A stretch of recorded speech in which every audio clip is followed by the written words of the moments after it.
সামনে আসতে চলেছে দুর্গাপুজো এবং দুর্গাপুজোতে কিন্তু প্রত্যেক বাড়িতেই কিন্তু কম বেশি ভাজা পোড়া নোনতা মিষ্টি নানা রকমের জিনিস কিন্তু থাকে এবং বিজয়া দশমী উপলক্ষে কিন্তু অনেকেই এই রকম নিমকি তিনকোনা নিমকি ঝুড়ো নিমকি বাড়িতে বানিয়ে থাকে।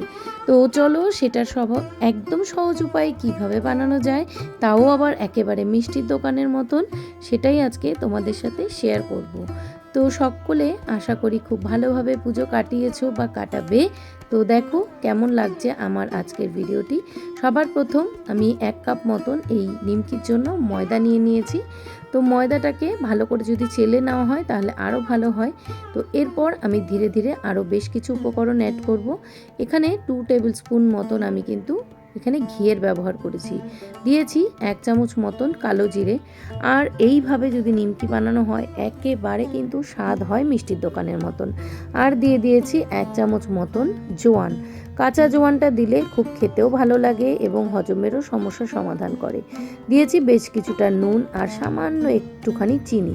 যেহেতু এটা নোনতা টাইপের নিমকি, তো এটা একটু নোনতা নোনতা হলেই ভালো লাগে।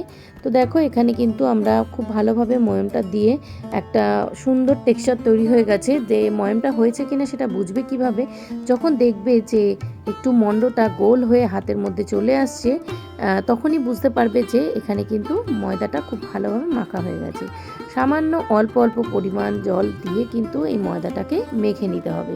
দেখো এইভাবে আমি ময়দাটাকে কিন্তু খুব শক্ত করে কিন্তু মাখতে হবে, খুব একটা নরম যেন না হয় সেদিকে কিন্তু খেয়াল রেখেই কিন্তু ময়দাটাকে মেখে নিতে লাগবে। ভিডিওটি চলতে চলতে একটা ছোট্ট অনুরোধ, যারা আমার পরিবারে আজকে নতুন তাদেরকে জানাই অসংখ্য ভালোবাসা। ভিডিওটা তোমাদের যদি ভালো লেগে থাকে অবশ্যই ভিডিওটাতে লাইক করে পাশে থাকা বেল নোটিফিকেশান অন করে আমার পরিবারের সদস্য হয়ে যেও। দেখো ময়দাটা কিন্তু খুব সুন্দরভাবে মেখে একটা ডো আকারে তৈরি হয়ে গেছে। এবার এটাকে কিন্তু আমি 1 ঘন্টার জন্য রেস্টিং টাইমে রেখে দেব। যতক্ষণ থাকবে ততক্ষণই কিন্তু ভালো হবে। যখন পুরোপুরি ময়মটা হবে, দেখো গায়ের মধ্যে ছিটছিট বিন্দু বিন্দু মতন কিন্তু একটা ছোট ছোট তৈরি হয়েছে, তখনই কিন্তু বোঝা যাবে যে ময়দাটা কিন্তু খুব সুন্দরভাবে ভালোভাবে মাখা হয়ে গেছে। এরপর আমি 3-4টে লেচি কেটে নিয়ে কিন্তু আমি সবার প্রথমে 3 কোনা নিমকিটা ভেজে নেব। তো দেখো এখানে লেচিটা কেটে নিয়েছি।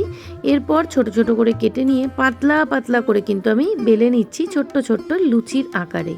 তারপর কিন্তু এই যে লুচির মতন যে বেলছি, এটা আরও একটু গোল হতো কিন্তু আমার এখানে গোল হয়নি ভালো। এরপর হালকা করে মাথাটার মধ্যে দেখো আঙুল দিয়ে প্রেস করে দিচ্ছি। ভেতরটা কিন্তু খুব একটা বেশি চাপবো না, ভেতরটা যদি চাপা হয় তাহলে কিন্তু ভেতরে কিন্তু হাওয়া ঢুকে মানে চেপে গেলে জিনিসটা ভালো হবে না, ক্রিস্পি। ঠিক এইভাবে কিন্তু আমি আরেকটা করে নিচ্ছি। আর এই নিমকিগুলো বেলার জন্য কিন্তু আমি এখানে ময়দার ব্যবহার করিনি, কর্নফ্লাওয়ার ব্যবহার করেছি, যাতে তেলে ভাজার সময় খুব সুন্দর হয় এবং ময়দাগুলো যেন তেলের মধ্যে না থাকে। ময়দা দিয়ে বেললে একটা ওরকমই লাগে। তারপর কিন্তু আমি কড়ার মধ্যে বেশ কিছুটা তেল দিয়ে আমি কিন্তু এইভাবে নিমকিগুলো ভেজে নিচ্ছি। গ্যাসের ফ্লেম একেবারে কিন্তু কমে দিয়ে ধীরে ধীরে করে ভেজে নিতে হবে। কয়েক সেকেন্ড এক পিঠ ভেজে নেওয়ার পর একটু উল্টে পাল্টে কিন্তু গ্যাসের ফ্লেম কমিয়ে কমিয়ে ভাজতে হবে। দেখো নিমকির যে পল্লাগুলো দিয়েছিলাম, ভাঁজগুলো দিয়েছিলাম, কত সুন্দর খোলা খোলা হয়ে আছে। যতটা খোলা থাকবে ততটাই কিন্তু এই নিমকির মধ্যে তেলটা ঢুকবে, ভাজা হবে। দেখো কত সুন্দর হয়েছে দেখতে, আর ভীষণ খাস্তা, ভীষণ মুচমুচে, একেবারে মিষ্টির দোকানের মতন। তো তোমরাও এই রকম দশমী উপলক্ষে বা বিজয়া উপলক্ষে তোমরা কিন্তু এই রকম ধরনের নিমকি বানিয়ে নিতেই পারো। তো দেখো এরপরে আমি বানিয়ে নিচ্ছি কুচো নিমকি। তো কুচো নিমকি বানানোর জন্য সবার প্রথম একটা লেচি নিয়ে নিতে হবে এবং সেটাকে লুচির আকারে কিন্তু বেলে নিতে লাগবে, একটু বড় টাইপের রুটির মতন। খুব একটা পাতলা কিন্তু আমরা বেলবো না, বেশি পাতলা করলে কিন্তু নিমকিটা ফুলবে না। মোটামুটি একটা থিকনেসে রাখলেই তোমরা এখানে বুঝতেই পারবে যে কিভাবে আমি বেলছি।